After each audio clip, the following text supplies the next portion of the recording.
Allahu Akbar, Allahu Akbar.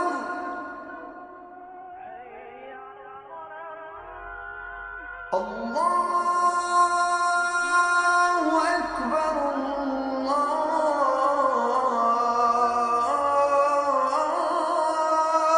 Akbar.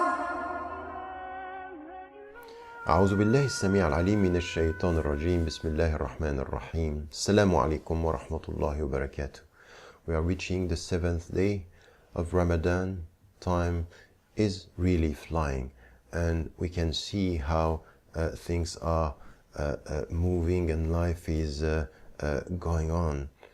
We have been trying to follow in the footsteps of the Prophet ﷺ, thinking about this very specific relationship that we need to have with time, with this relationship that we have with space, and how the environment, nature, the desert had an impact on the Prophet ﷺ.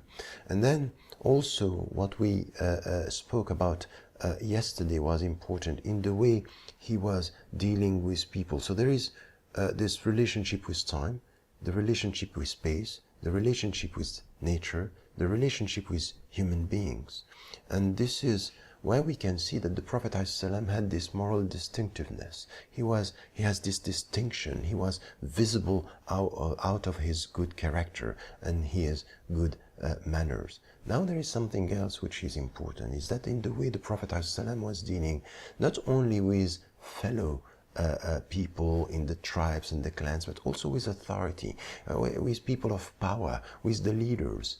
He had a very special way of dealing with them.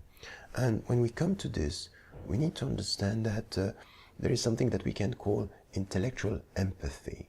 Intellectual empathy means you are able to put yourself in the shoes of the other, look at things through his or her eyes, just to get a better understanding. And when you deal with this, when you are able to do this, you can get a better understanding. And without judging, you try to understand. And while you understand, you try to solve. And it happened to the Prophet ﷺ.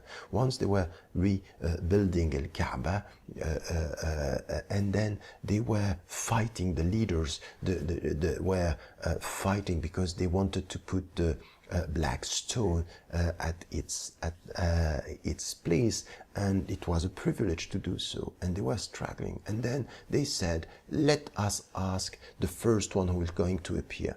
And by accident, but not so much by accident, Muhammad ibn Abdullah, at that point he was not the messenger, already appeared. And then what he did, he was looking and listening to what they were saying, and he asked them, give me a clock, and he asked every leader to take one edge and to lift the clock, and at the level of where the black stone should be put, he himself pushed it to reconcile all the people. What he did was not to criticize them because they were struggling for something which had no importance and no value. He was not criticizing authority for the sake of criticizing authority and leaders. He was listening. He was trying to get the meaning of things through their understanding, and he tried to reconcile. So what is important here is this first attitude, which is the good character, is to be trustworthy, and then at the same time to show this, and then to be able to go through this intellectual empathy and to reconcile the people. And we know this from an Islamic perspective when it is said, إِنَّمَا الْمُؤْمِنُونَ إِخْوَةٌ فَأَصْلِحُوا بَيْنَ أَخَوَيْكُمْ.